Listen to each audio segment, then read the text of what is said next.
नमस्कार दोस्तों, स्वागत है आपका टेक्नो डिफेंस अपडेट पे। तो दोस्तों, मैंने कुछ दिन पहले आप सबको एक वीडियो बना करके बताया था इंडियन नेवी के फ्यूचर प्रोजेक्ट्स के बारे में, जिसमें हम आने वाले समय में किन किन शिप और साथ में सबमरीन के ऊपर काम करने वाले हैं। तो उसके बारे में मैंने आप सबको उस वीडियो में बताया था, लेकिन वहां पर हमने जो प्रोजेक्ट अभी अंडर कंस्ट्रक्शन है और साथ में जल्द ही इंडियन नेवी में शामिल होने वाले हैं, तो उनके बारे में बात नहीं की थी। तो उसके बाद बहुत से लोगों का कमेंट आया था कि जो प्रोजेक्ट अभी अंडर कंस्ट्रक्शन है और साथ में वे जो प्रोजेक्ट जल्द से जल्द इंडियन नेवी में शामिल होने वाले हैं, तो उनके बारे में भी एक डिटेल्ड वीडियो बनाई। तो दोस्तों, आज हम इस वीडियो में उन्हीं के बारे में बात करेंगे और साथ में ये जो प्रोजेक्ट है तो इनके अंदर जो वॉरशिप है वे इंडियन नेवी को लगभग 2030 तक यहां पर बड़ी आसानी से मिल जाएंगे। तो बहुत सी रिपोर्ट में माना जाता है कि जो इंडियन नेवी है वे 2030 तक दुनिया की थर्ड लार्जेस्ट नेवी बन जाएंगे और आने वाले समय में दुनिया के जो सुपर पावर्स हैं तो उनकी जो नेवी है वो कितनी ज्यादा बड़ी होगी। तो इसका अंदाजा आप यहीं से लगाइए कि जो यूएस नेवी है उन्होंने 12 एयरक्राफ्ट कैरियर, 60 डिस्ट्रॉयर, 70 सबमरीन और 50 जो नए फ्रिगेट है उनको अपने बेड़े में शामिल करने का प्लान किया है, क्योंकि जो चीन है वो भी 2030 तक अपने नेवल फ्लीट में लगभग 460 नेवल शिप को शामिल करना चाहता है।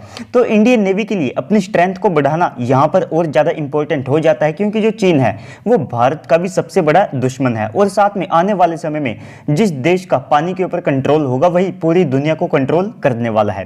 तो चलिए दोस्तों, अपनी वीडियो को शुरू करते हैं। तो सबसे पहले हम बात कर लेते हैं सबमरीन्स के बारे में।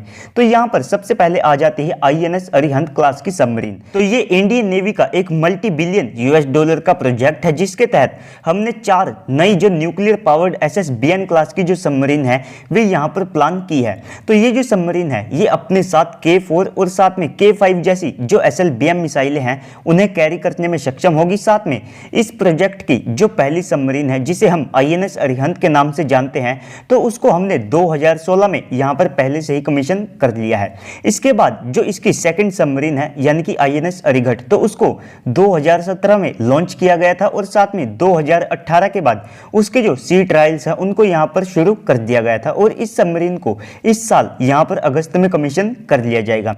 तो ये जो 2 सबमरीन है तो इनका जो डिस्प्लेसमेंट है वो यहां पर 6000 टन के आसपास रहने वाला है। लेकिन इसके बाद इस प्रोजेक्ट की जो 2 बाकी सबमरीन होगी, थर्ड और साथ में फोर्थ सबमरीन, तो उनका जो डिस्प्लेसमेंट है वो 7000 टन तक रहने वाला है, यानी कि वे इनसे भी ज्यादा एडवांस और साथ में भारी होंगी। तो जो यहां पर थर्ड सबमरीन है तो उसकी यहां पर फिटिंग आउट हो रही है और इसके लिए उसे ड्राई डॉक में भी ले जाया गया था। अब जल्द उसके जो सी ट्रायल्स हैं उनको यहां पर शुरू कर दिया जाएगा और इसके बाद इस सबमरीन को 2024 में कमीशन कर लिया जाएगा।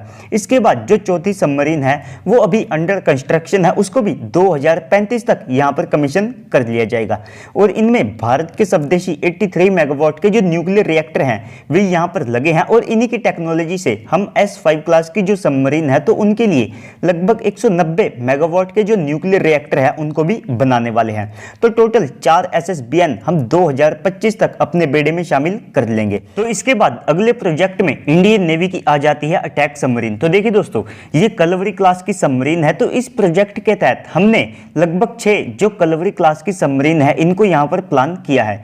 तो इस प्रोजेक्ट की जो कॉस्ट है वो लगभग 4 बिलियन यूएस डॉलर के आसपास मानी जाती है।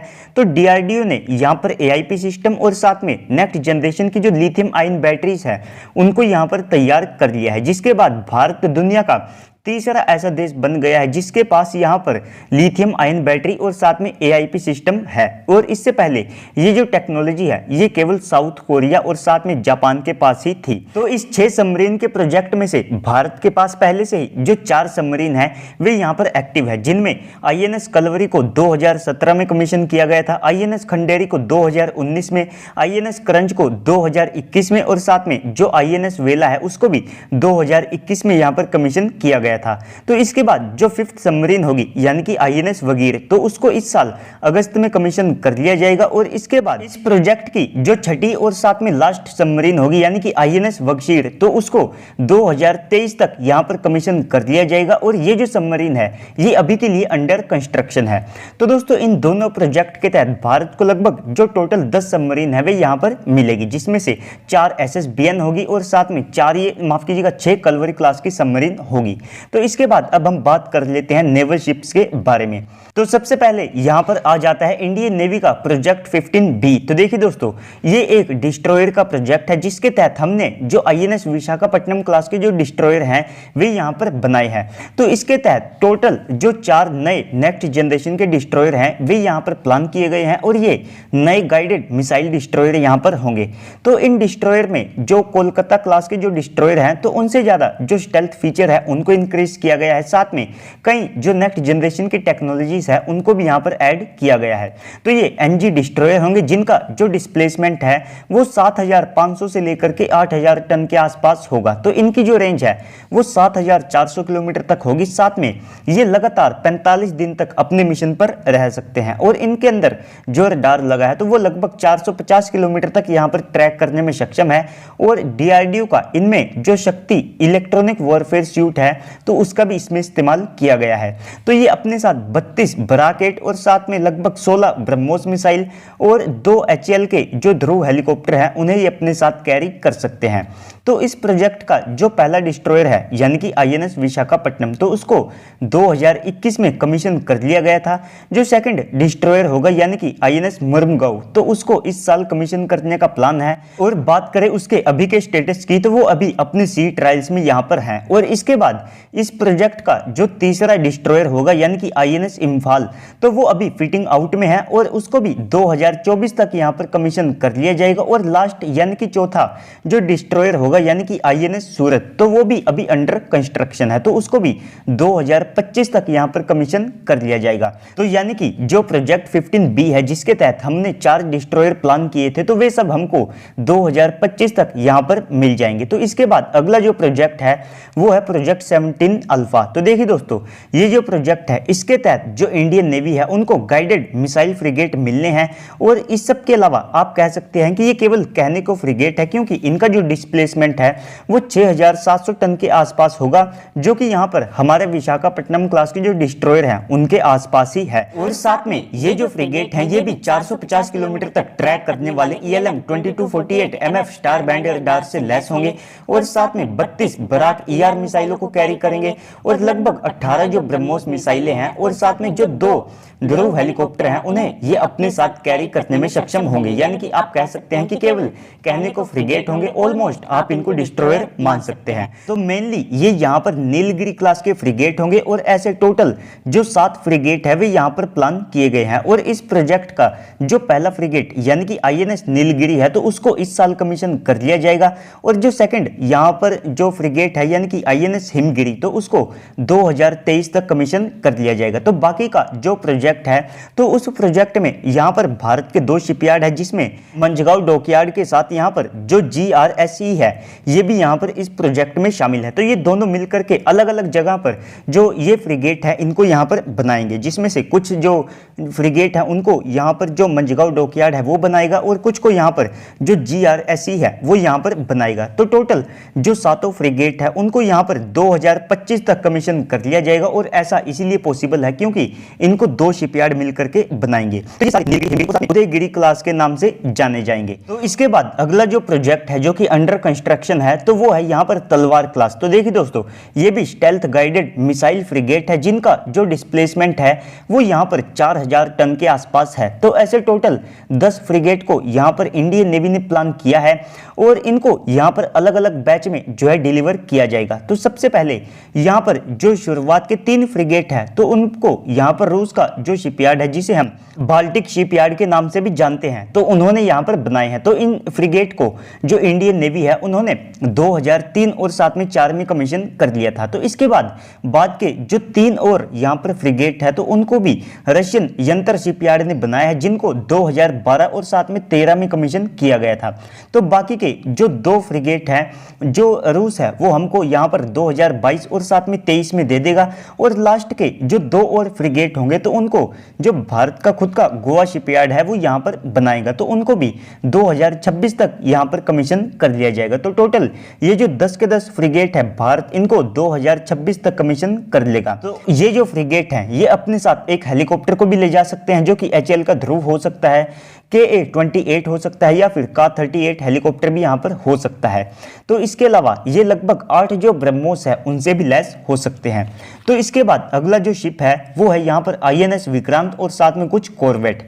तो देखिए दोस्तों, जो INS विक्रांत है ये भारत का $3 बिलियन का प्रोजेक्ट है और साथ में हमारा पहला स्वदेशी एयरक्राफ्ट कैरियर है। तो इस एयरक्राफ्ट कैरियर का जो डिस्प्लेसमेंट यानी कि वजन है वो लगभग 45,000 टन के आसपास है। साथ में ये भी लगभग 450 किलोमीटर तक ट्रैक करने लायक इजरायली रडार से लैस है और इसमें भी जो DRDO का शक्ति इलेक्ट्रॉनिक वॉरफेयर सूट है उसका इस्तेमाल किया गया है और ये अपने साथ 64 जो बराक 8 मिसाइलें हैं उन्हें कैरी कर सकता है। साथ में 36 से लेकर के जो 40 एयरक्राफ्ट है उन्हें ये अपने साथ ले जा सकता है, जिसमें हेलीकॉप्टर और साथ में फाइटर जेट दोनों आ जाते हैं। तो इस एयरक्राफ्ट कैरियर को भी इस साल यहां पर कमीशन कर लिया जाएगा और इसके जो सी ट्रायल्स हैं उनको भी जल्दी कंप्लीट कर लिया जाएगा। तो इसी के साथ जो इंडियन नेवी है उन्होंने 16 और जो कॉर्वेट है भी यहां पर प्लान किए हैं, जिनको जो हमारा कोचिन शिपयार्ड और साथ में GRSC शिपयार्ड है ये दोनों मिलकर के बनाएंगे। तो इनकी भी जो डिलीवरी है वो जल्द ही शुरू हो जाएगी, क्योंकि यहां पर भारत के जो 2 शिपयार्ड है भी यहां पर शामिल है। तो इसके बाद अगर हम बात करें यहां पर एयरक्राफ्ट और साथ में हेलीकॉप्टर्स की, तो देखिए दोस्तों, INS विक्रांत के एयर विंग के लिए जो हमारे पास मौजूदा 42 से लेकर के 45 यानी कि 42 से लेकर के 45 जो MiG-29 के फाइटर जेट हैं वे हमारे लिए काफ़ी नहीं है। तो इसके लिए जो इंडियन नेवी है उन्होंने 26 यानी कि 26 एयरक्राफ्ट के लिए यहाँ पर टेंडर निकाल रखा है, जिसमें MiG-29 के, राफेल और साथ में FA-18 के जो ब्लॉक 3 वेरिएंट है वे यहाँ पर शामिल है। तो यहाँ पर ये जो डील है 10 साल के बाद आने वाले जो टेडी BF है उनको देखते हुए करनी है, जहां पर इन एयरक्राफ्ट को तब तक के लिए लीज पर लेना शायद से ज्यादा बेटर हो। तो ये जो 26 एयरक्राफ्ट का टेंडर है तो इसको भी इंडियन नेवी जल्द ही यहां पर फाइनल करेगी और साथ में अगर यहां पर राफेल को चुना जाता है तो हो सकता है कि वो हमको थोड़ा सा लेट मिले और अगर हम उसको जल्दी चाहते हैं तो शायद से हमको कुछ एक्स्ट्रा जो फंड है वे भी यहां पर जो फ्रांस की दसोल्ट है उनको देने पड़े।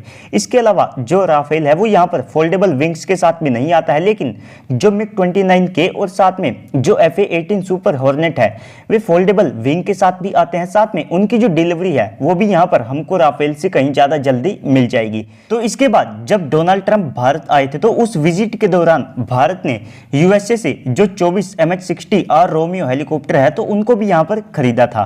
तो जो USA है उन्होंने इन हेलीकॉप्टर को हमको हैंड ओवर कर दिया है और ये अभी के लिए USA में ही है। तो इस साल जून के मंथ में हमको हो सकता है कि जो 3 MH-60R हेलीकॉप्टर है ये यहाँ पर मिले और साथ में इनको वर्ल्ड के one of the best naval helicopter माना जाता है। साथ में भारत यहाँ पर जो 30 MQ-9 रीपर ड्रोन है उसकी भी जो डील है उसको भी फाइनल कर सकता है। जी हाँ दोस्तों, वो जो डील है उसको अभी के लिए स्क्रैप नहीं किया गया है, जिसमें से 10 और जो MQ-9 रीपर ड्रोन है वे यहाँ पर इंडियन नेवी को मिले। और इसके अलावा यहाँ पर जो हमारी इंडियन नेवी है वे जल्द ही 111 जो यूटिलिटी हेलीकॉप्टर है उनके भी ऑर्डर दे सकते हैं, जिनकी जो डिलीवरी है वो भी यहाँ पर कुछ ही सालों के अंदर शुरू हो जाएगी। तो दोस्तों, इस सब के ऊपर आपको क्या लगता है कमेंट सेक्शन में बताइएगा। साथ में अगर आपको वीडियो अच्छी लगी है तो वीडियो को लाइक करके चैनल को सब्सक्राइब कर दीजिएगा ताकि आपको ऐसे ही वीडियोस मिलते रहे। साथ में अगर आप किसी टॉपिक के ऊपर वीडियो चाहते हैं तो वो भी मुझे कमेंट सेक्शन में बता दीजिएगा। तो चलिए दोस्तों, आज की इस वीडियो में इतना ही, मिलते हैं अगली वीडियो में, तब तक के लिए गुड बाय, जय हिंद, जय भारत।